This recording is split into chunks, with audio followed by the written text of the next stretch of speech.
All right, welcome everyone to this amazing event. This is collaboration between iDebate Rwanda and Urban Debate Program, Urban Valley Debate Program.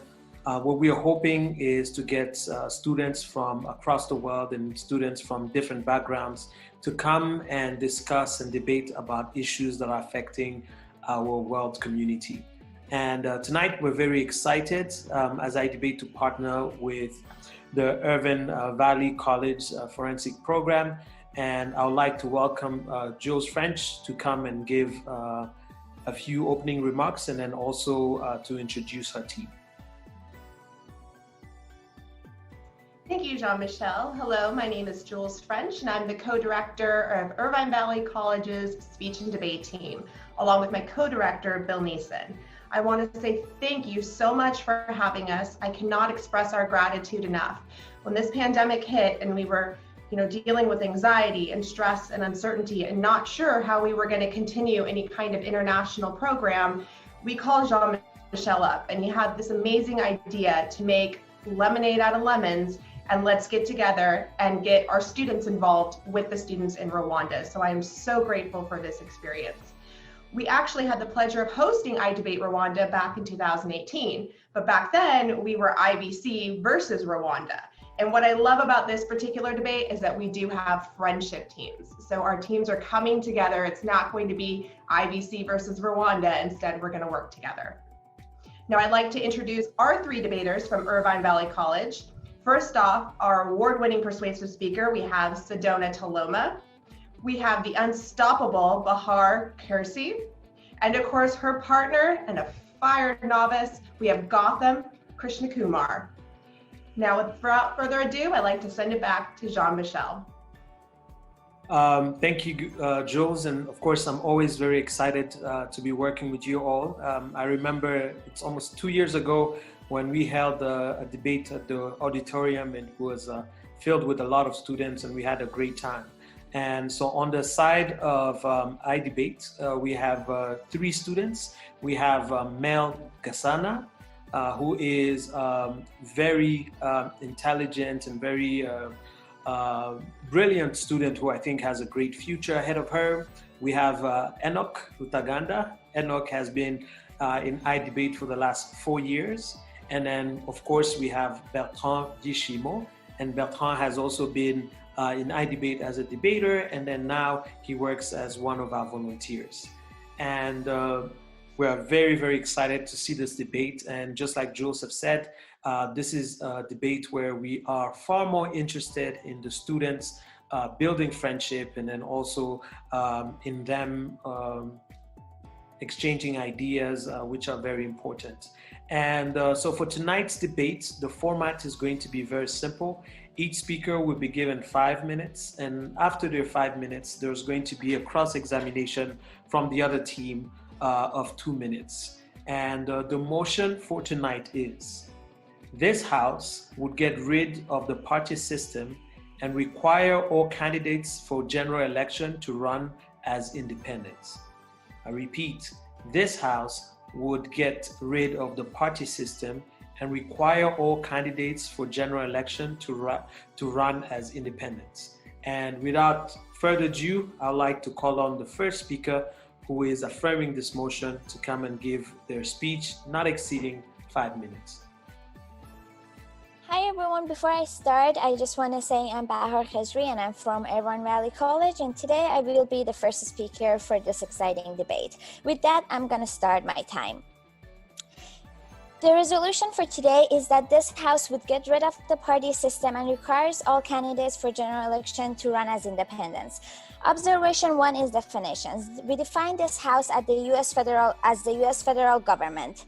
Candidates is the presidential candidates. Party system is like Republicans and Democrats, and independents is the third parties. Subpoint B is the net benefits, more accurate presidential elections and happier citizens. Subpoint C is that we define this round as a policy round. Moving on to my observation to the background. The two main presidential candidates are Democrats and Republicans. Every year, there are also third-party candidates who are independent candidates, but their chances of winning compared to Democrat Party and Republicans is near zero.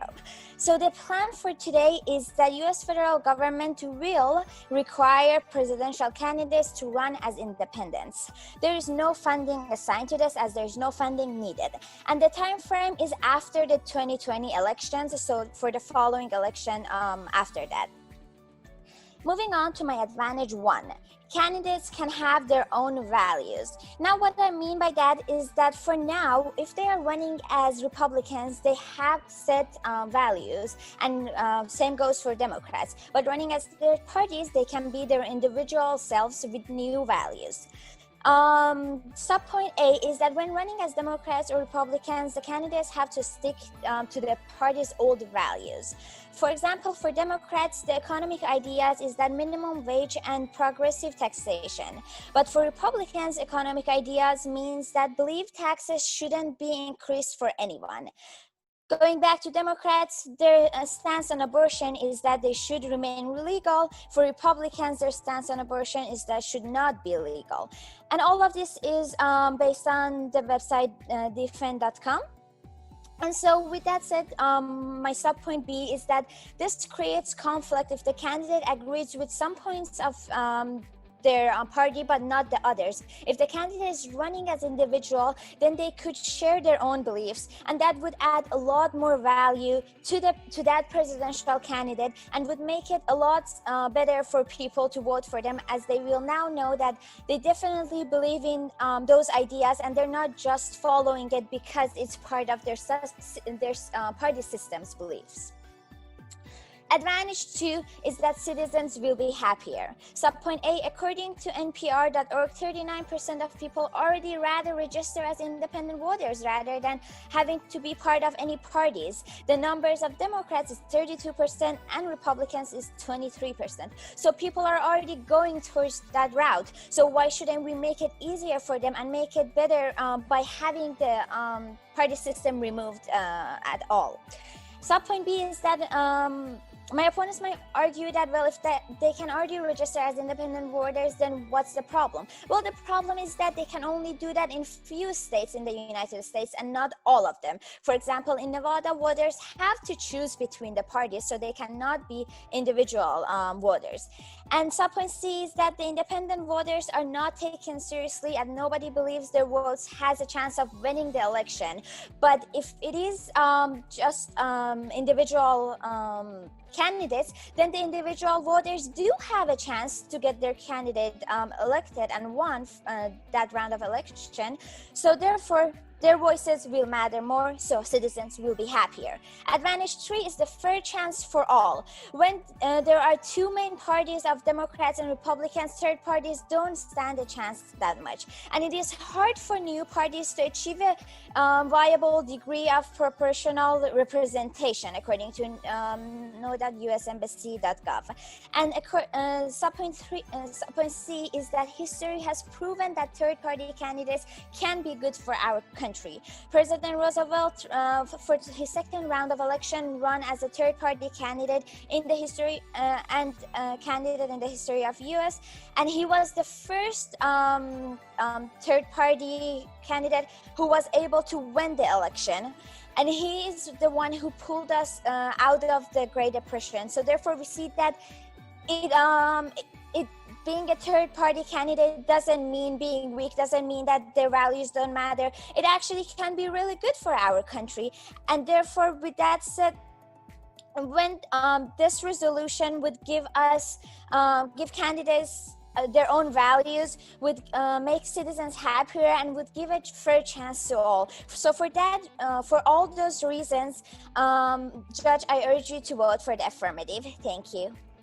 According to your plan, will anyone be allowed to run as an independent?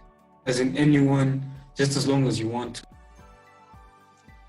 Anyone who's already eligible to run as a candidate can run as independent. So if they were eligible to run as a Republican or Democrat, now they can also run as a free independent candidate. So will the criteria for running as an independent and Republican not change? I mean, as a party system not change the requirements that you need to run for either? As in, to run for an independent, will not? Their eligibility will not change, no. So if they were already, they already met the criteria to run as a presidential candidate, they can still run as a presidential candidate under the same criteria and the same eligibility formats. So we'd like to thank the first speaker on the affirmative side, and we'll love now to call on the first speaker on the negative side to come and give their speech not exceeding 5 minutes. Hello, my name is Sedona Taloma, and I resolve that getting rid of the party system in favor of independent campaigns would be catastrophic to the function of democracy. Democracy's biggest critique is its inefficient plurality, as political action is pulled in so many different directions, as the first affirmative already stated. By adding in more policies, we're just allowing for more plurality and therefore more chaos. We need this two-party system because otherwise, politicians would never be united enough to work on getting policies passed together.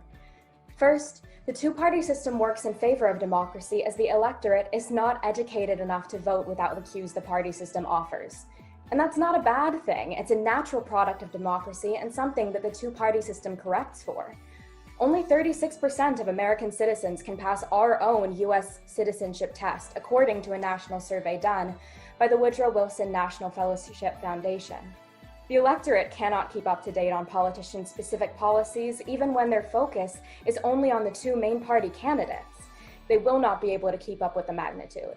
The two-party system corrects for this by providing party cues for uneducated voters to follow, allowing the electorate to know that since they agree on main issues, this party will advocate in their best interest.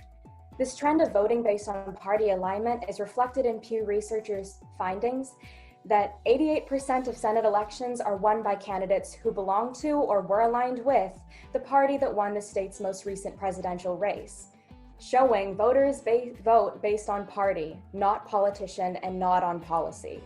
Second, an independent candidate system means that there will be a transfer of power to the media, as the uneducated electorate will vote based on name recognition rather than party affiliation, turning the election into a mockery of democracy. Executive Director and political scientist Regina Lawrence of the University of Oregon states that the biggest thing that drives elections is simple name recognition. There will be less incentive for independent candidates to make good on their promises to the electorate, since the media determines re-election rather than public opinion. Trump himself is a great example of the phenomena of winning elections based on earned media, which the New York Times defines as media that is garnered by extreme actions or statements of the candidate to get more coverage. Trump's campaign has been based almost exclusively on earned media and proves its success as the New York Times reports he has garnered $2 billion worth of media coverage from basically pulling political stunts. Media coverage incentivizes less professional behavior, and with the competition of the plurality, this problem will only be exacerbated, bastardizing elections and debates into reality TV specials. Furthermore, plurality sows confusion and silences voices, creating the spoiler effect in elections and splitting the vote. The Center of Election Science reports that a spoiler is a non-winning candidate whose presence in the ballot affects which candidate wins. In the 2016 election, over 4 million votes went to third-party candidates like Libertarian Gary Johnson and Joe Stein of the Green Party, causing neither candidate to capture half of the vote and ultimately leading to the election of Donald Trump, whose blatant lack of qualification to run a country is evident from the deaths of over 200,000 American citizens caused by his negligence towards the COVID pandemic. Even with the two-party system in place, splitting the vote is already dangerous. With all independent candidates, the confusion and chaos would be tenfold. To put it simply, we know independent candidates don't work. Our history shows us the dangers of the plurality. We switched from the Articles of Confederation to the Constitution because we understood that there needed to be a more central control of power. The plurality of democracy left unchecked leads to chaos. Therefore, I strongly encourage the judges to vote for the negation. Thank you very much, Taloma, for your good insights. So I'd like to ask one question before you leave. What do you call democracy and how do you define democracy? I define democracy as a system in which the electorate is able to choose and vote for the politicians that represent them and therefore have some control over the policies that are passed. So why do you think that democracy is more supported when the party system is used instead of using the independent candidates, and yet democracy is the government of people, by people, to people, and individual candidates are also people? Individual candidates are also people, but I'm speaking solely based on the electorate and the electorate's ability to have their own voices. Specifically, when citizens are in their natural lives, they are not able to spend all the time doing research on all of these different policies. I'm advocating for their ability to have their own lives, but also be able to vote effectively and get the policies that they ask for passed, since they can follow the voter queues of the two-party system. The two-party system allows for people to understand what they're voting for and what their politicians will actually get passed. It allows for a sense of trust between the politician and the electorate themselves. So I think you're taking us in only 2 lines, and yet the independent candidate would come and bring an innovation and bring a new idea that's not between those 2 parties. The independent candidate will allow for a lot of new ideas, but that doesn't mean that they will be able to garner enough of support to actually win an election. In fact, by splitting all of these votes, less people will be able to get the policies they want to passed. Would like to call on the second speaker on the affirmative side to come and present their case. Thank you very much. I am the second speaker on the affirmative side, and I've come here to say yes to the motion. We are debating that party system should be abolished and instead replaced with the fact that candidates are running as independents. So I'm going to first start with refuting what the negative side has said. They came and then they say that they agree that main issues are put part in one party system. I first want to start saying that in a party system, it doesn't mean that all members of one party systems agree upon the same thing.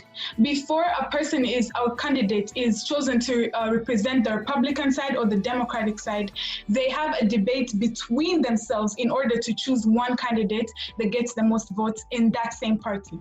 So I want to clarify the point that party systems doesn't mean that all members of one party system think the same or believe the same things, but instead are obliged to go through the same lines because they belong to one party system.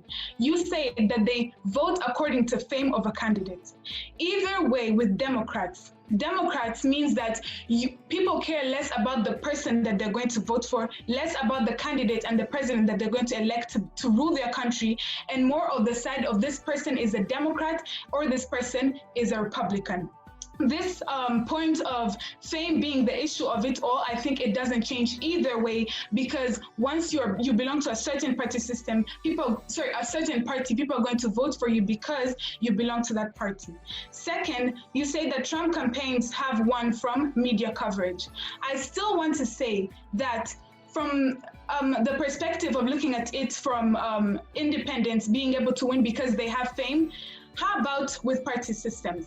Trump, you could have said he won because the majority of people in the government and the parliament were Republicans.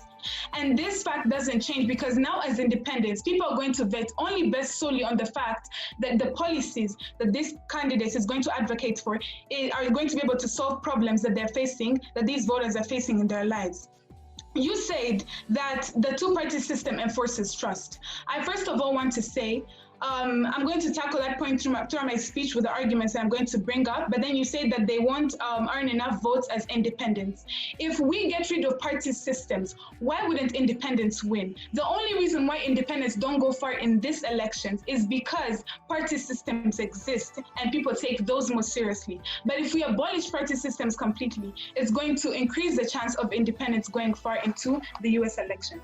I'm going to get into my points on what we are advocating for as the affirmative side. So first of all, we're setting a boundary around the United States of America, meaning that we'll be providing and explaining the advantages of independence of running as candidates, looking at it from the advantages from the candidates as well as from voters. So our first argument is that there is more confidence in voters as the right leaders are being elected.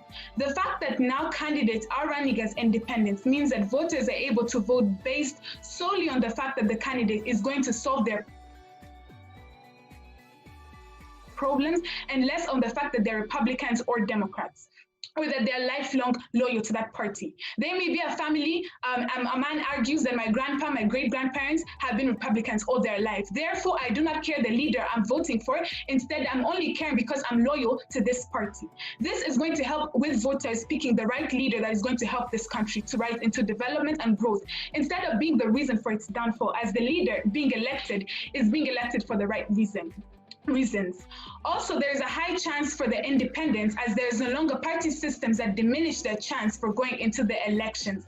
Therefore, less votes go into waste. This means that they're going to elect leaders based off their character, based off the policies that they're advocating for, and solely removed from the fact that they belong to a party system that family has been voting for a very long time. So there's also going to be a reduction in conflict. In the government and parliament, there is high rates of division inside the government as well as the parliament. This causes conflict between Republicans, making sure that they don't get along with Democrats. And this means that the two sides can come together to discuss and conclude on important solutions that are going to benefit the American people. Instead of making it like a peaceful sort of togetherness to come up with solutions that are going to benefit people, it becomes a rivalry between the two parties. It shouldn't be this way. Instead, members of parliament and the government should come together to combine ideas and solutions to better the lives of the citizens. And the only other alternative that's going to solve this issue of rivalry and conflict is abolishing the party systems and implementing candidates as independents in order to reduce the division that is going down into the people between the country, where there's divisions between Americans based on which party they support. There's division and going against each other because they are Republicans and I'm a Democrat, so I hate them and I go against them and I can't work with them. We need to stop dividing Americans. We need to stop promoting issues or alternatives that are dividing Americans and instead turn to independence in order to reduce this division and conflict. We are also advocating for the fact that party systems promote corruption. They promote so much corruption because party systems, first of all, they need funds. They need funds and they are funded by big corporate businessmen and rich people, which they usually call lobbyists. This means that once they are in power, a party will work towards that, what benefits the rich men and not what is going to help the nation. This means that if we abolish this, independents run and they run for the policies that are going to benefit the people and maybe even the Black communities at large, and instead on what's not going to only benefit the white men or the rich people, the businessmen. And lastly, it's more of party politics instead of the right leaders of the United States of America. So leaders in the parliament and government are not going to be driven by ego and greed for power, where it's more of Democrats haven't won in such a long time. We need to make sure we're going to do whatever it takes to make sure that Republicans win this time because they haven't won, in a long time. So it's less about ego and greed for power and more on choosing and electing the right leader that's going to drive the United States of America to greater days that it hasn't seen before. So I rest my case saying that we believe that party systems should be abolished and instead replaced with independent candidates to better the future of the American people. Thank you very much. System is corrupt because it depends on companies to fund their campaigns, but are you implying that independent candidates won't need money to run? I'm not saying that the independent candidates don't need money to run. I'm only saying that now they're going to come in with their own income. They're not going to need funds to be able to run their whole party system. This is going to reduce corruption in the sense that we don't rely, it's not like because party systems run on the idea that they have to pay back what they've been given. But now if independent candidates come in, they're running with the money that they have, and they qualify for everything, and they're running with the money that they have, there's no need for them to be able to have that idea of they have to pay back for what they've been given or what they've been funded. So do you think that independent candidates won't need support or external funds in order to gain more media coverage? Not as much as party systems, because party systems need so much money to run. That's the first thing. It's not only the campaigns, but also the state, the members, the supporters. It needs so much more money to run compared to independents on their own. So how do you think that independent candidates are going to create name recognition for themselves when they don't have a party to be that buzzword for them, the voter queue? First of all, we stress the point of how they're going to get fame from their policies and the new ideas that they're advocating for. It's no longer going to be the idea of I am of the Republicans and that's why you should vote for me. I am of the Democrats and that's why you should vote for me. It's going to be about these are the policies that I'm bringing to the table. And if it's going to benefit you and your family, then you should vote for me, because we're trying to better the lives of Americans instead of rather, it's no longer for fame of a party system or just for ego, or as I said before, greed of power of the party systems. Right, thank you. I'd like to call on the second speaker on the negative side to give a speech not exceeding 5 minutes. Thank you. You have to bear with me because my internet sort of cut off a bit, so I'm not hear all of Merle's speech, but however, I'll proceed. So firstly, I'd like to start by replying to a question Bertrand asked before. When he's talking about party systems, people do not usually bring new ideas. But I wanted to refute this by telling you that in party systems, people usually do bring new ideas. And for example, the ideas that are not passed in party systems are probably because they're not ideas better for the country. And I'd like to let you know that in the US, 81% of independents continue to the Democratic or Republicans. So that means that already the people trying to run for independence already agree almost wholly with either the Democrats or the Republicans. So when you look at it, an independent running in the United States is basically that until 19% of people who do not who have a different view. And to continue to talk about this, when independent come in, they basically bring their own ideas. So an independent could come with an idea that is a radicalist idea, or an idea that is not agreed by people. But then because they have the money or because they have this certain advantage, and now they can go say whatever they want willy-nilly.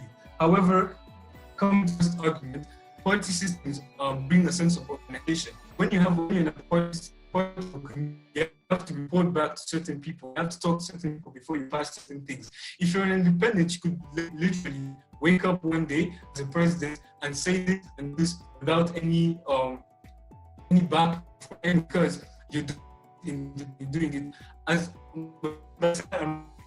thing that people want, like a dictator does. But then the party system allows you to have a group of people to go to, a group of people with experts. Party system have experts to talk about certain things. So being an independent is basically bringing someone that is rogue, someone that could do anything at any time. I sort of applied a few of the arguments that Merle brought to the table. To go about in the US, Republicans, Democrats, all this. Sometimes you have to think of sometimes what exactly is the that you're talking about. People can have different ideas, does not mean that it is a problem. Obviously, in the world today and the world we've lived in, people do not usually have the same ideas. So party systems don't necessarily mean conflict, then they mean the expression of different ideas. And how exactly will independence stop that problem? Because if independents come, there's let's say there's multiple people with different ideas. An independent could come with an idea that no one else agrees with, and then different independents come, and then everybody talks about different things, and eventually creates a conflict because there'll be more people with different fears, and obviously, as human beings, we tend to lean to one set idea. So in the end, people will end up supporting a certain person and ending up debating against and fighting against a large group of people. And you talked about how party systems have corruption, but then I'd like to ask you a question yourself. How do independents curb corruption? Because in my opinion, in a party system, a group of people, with experts, with different people, they have certain degrees and certain things, and there are a group of people that usually convene together to talk about certain issues. And then you look at the other hand, when you have an independent, who is this person who's alone and he's given this certain amount of money, now he's running the country and he's given all these different things. What is that person using that money, putting it wherever he wants, buying himself a yacht, buying himself a new house, buying, traveling and doing all this. However, in a party system, you have to convene, you have to talk to each other. Although corruption in party systems, I agree, but I believe in a system that is run by independents, there's more corruption that come about. And at the end of the week, we talked about how independents come with the money, and then parties have to they have to get certain funds, and then because they have to pay back. I think, in my opinion, because they have to pay back, because they took certain funds from the community, then they're more obliged and they're more, they have the incentive to do their job and exactly what they've asked for. Because you can see that this is something that they wanted to do, and they took people's money. My second argument, parties provide a certain voice to people. If, for example, in the election, when he was running for president, if there was an independent, do you think Barack Obama would have had enough money to run as an independent? Do you think he would have had enough support? Because when you run as an independent, you're basically doing it off your own money and everything. But then, because he was part that was with him, and then he was able to be elected. And then due to this, he was able to become the first Black president of the United States and brought healthcare reforms, better access to education, and more different things.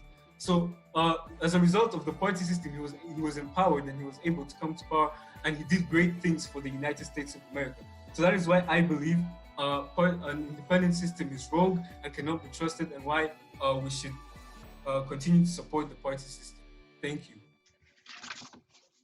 So you said that there is more disagreeing between independents that are running with different ideas. So I wanted to ask you, it's just a simple answer. So do all candidates agree in one party? Do you think all candidates or all members of one party agree about the same things? No, they do not. Okay, so this means that you agree that there is disagreeing inside one party system. Party systems, not one party. When you say one party, it sounds like party system. One party between, like, for example, the Republican, different members of the Republican Party can disagree about one issue. Yes. Okay, so this means that there is still conflict between one party system. Yes, within the party, yes. Okay, thank you. Okay, we'd like to call on the third speaker on the F to present the case for their side. Thank you very much, ladies and gentlemen. My name is Bertrand Dishimo, and I am shedding light on this motion which says that this House will get rid of the party system and requires all candidates for general elections to run as independents. When President Roosevelt was elected nearly a little bit before the Second World War, things got too much worse in the United States, and people were not having the same view as to whether that president would carry out his responsibilities well or not. But guess what? After the World War, he was able to relieve the country from the great economic depression that it was facing. And he was not a Republican, he was not a Democrat, he was an independent candidate. Ladies and gentlemen, we need to understand that we need to get out of these two modes, having two only opinions, because there are people outside there who have innovations, who can innovate the things through which we pass through.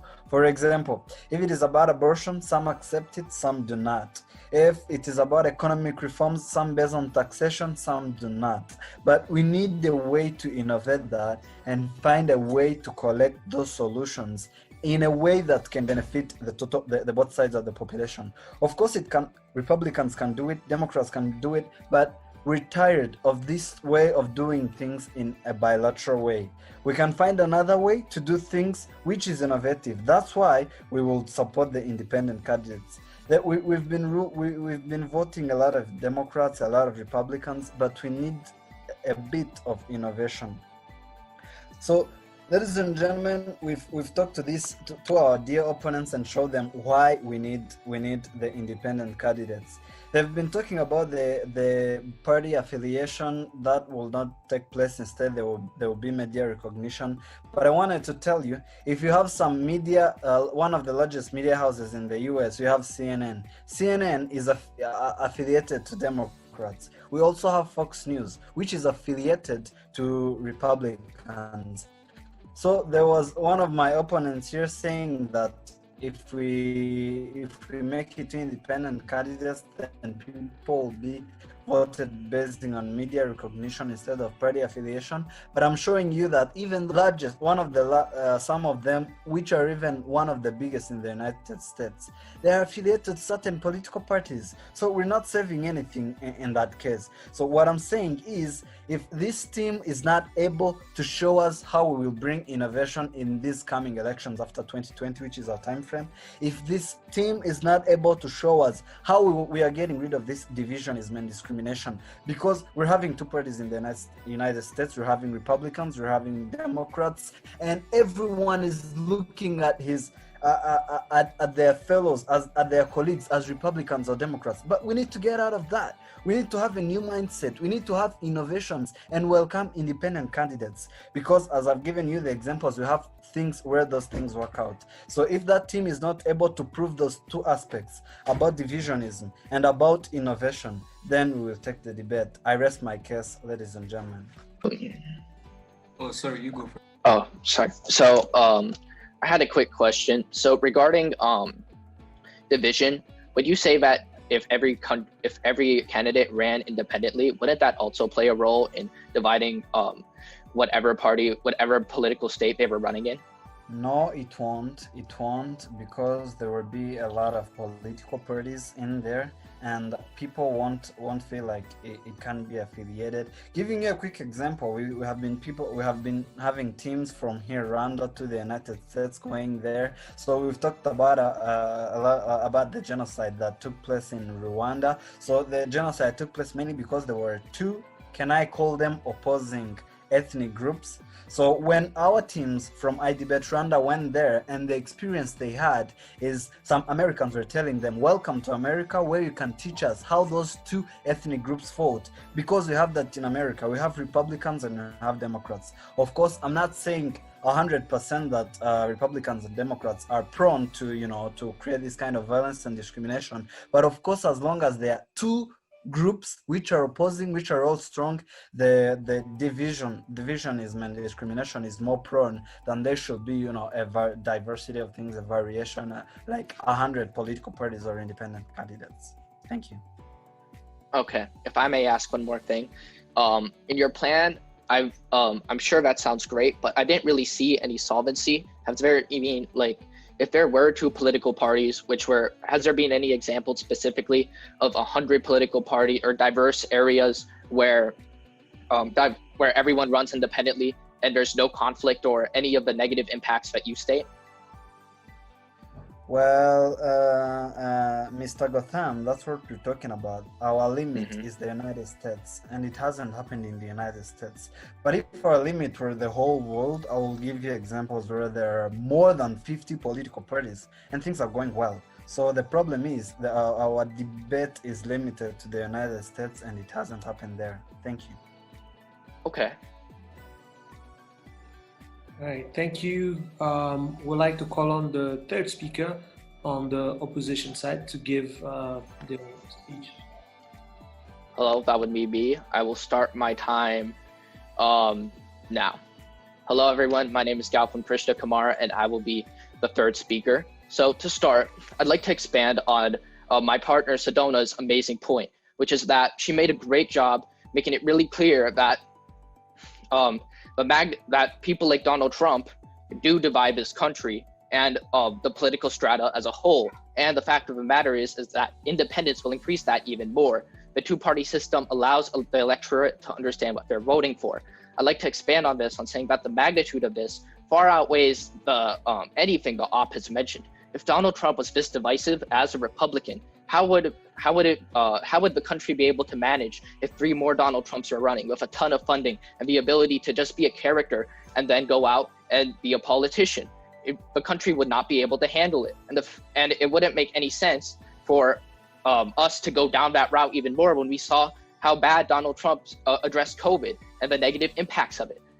Currently, the impacts are seen right now, and my opponents didn't really give anything clear to show us now, other than one specific example, which I will address, which is that they used one specific example to show the independent party, which is Roosevelt. However, I'd like to, and the fact that he's an independent and he brought the United States back from a recession.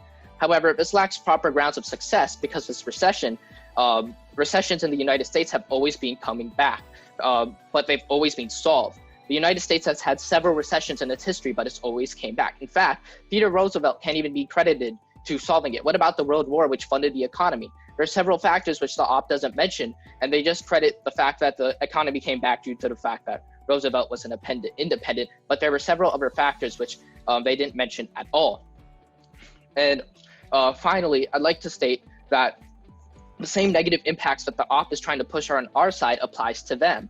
Corporate funding and corruption would apply more to the negative side, as Enoch perfectly mentioned in his speech. How would the negative impacts, not correlate to independence? Independence with more money, with more power, would have more opportunity to just do whatever they want. What's stopping an independent from, as Enoch also said, bringing in their own radical ideas and doing whatever they please? It would make no sense. And they completely dropped the argument that independence would do no wrong. There hasn't been any clear solvency in that situation whatsoever. And especially in the United States, where they only used Roosevelt as their main criteria of success. But even Roosevelt doesn't even have that much grounds of success, because we've seen that it can also be due to several other factors that the economy recovered. Even recently in the 2008 recession, the economy recovered just fine under two-party systems for as long as I can remember. So I urge you to vote nay for us, because our impacts are far more significant. And the fact of the matter is the op lacks strong grounds of success in their one only specific example. Thank you. I'm gonna start my time now to wrap up. So in summary, for the affirmative speech, I'm gonna go over some of the things we talked about. So first, our advantages that without the party systems and with candidates running as independent, we will have candidates have their own values. Now, both teams agree that the candidates who are running with the different parties, they do not agree with all of the values of those parties. So we all agreed that people running separately as independents can have their own values and do not have to agree with all of the party system values. So it will be better to have them run as individuals with their own unique values and innovations. Second advantage was that citizens will be happier. My opponents didn't really touch on this point of how a lot of citizens are already wanting to vote as independents. They didn't oppose our points of how there are a lot of people willing to vote as independents, so they will be supporting independent voters rather than party systems, and how independent system doesn't have as high of a chance right now because of the party systems, but they will be a lot more supported when there is just independent candidates, and how that will be beneficial to both citizens and the candidates, so the United States as a whole. And lastly, our third advantage was that the fair chance for all, a fair chance for all of the candidates and a fair chance for all of the voters. And this is the most important things. We talked about how about democracy and how the United States is a free country. So a fair chance for all should be really important and should be a voter for our judge today. So for all those reasons, I urge you, judge, to vote affirmative. Thank you. The affirmation states that independent campaigns will be beneficial because they'll allow voters to vote based on policy, but they don't accept the realities of rational ignorance. Rational ignorance is defined as the rational choice that each voter makes towards political ignorance. It's the balance between their personal lives and their political education.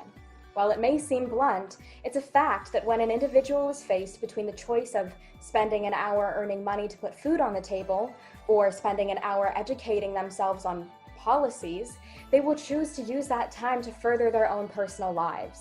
This is simple psychology. Our brains are geared towards the choice that provides more immediate gratification. It's within human nature. Rational ignorance isn't a cynical assertion. It's an established concept in any political science class. And furthermore, it's something that is solved with a two-party system. We can't change our system to modify our nature. We need to allow our nature to dictate a system that provides for beneficial politics. Voter cues from parties allow us to solve for this bias that is baked into the way that our brains solve problems, allowing voters to understand that if a party stands for their values, they can continually support that party.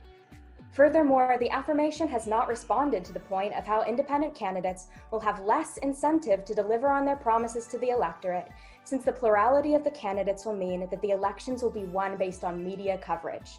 Independent candidates will be incentivized to pass policies based on what media companies want, since their coverage determines their re-election. Maybe this problem of the shift of power to the media would be insignificant if the affirmation had solved for the problem of the voters' natural inclination towards rational ignorance regarding their voting tendencies.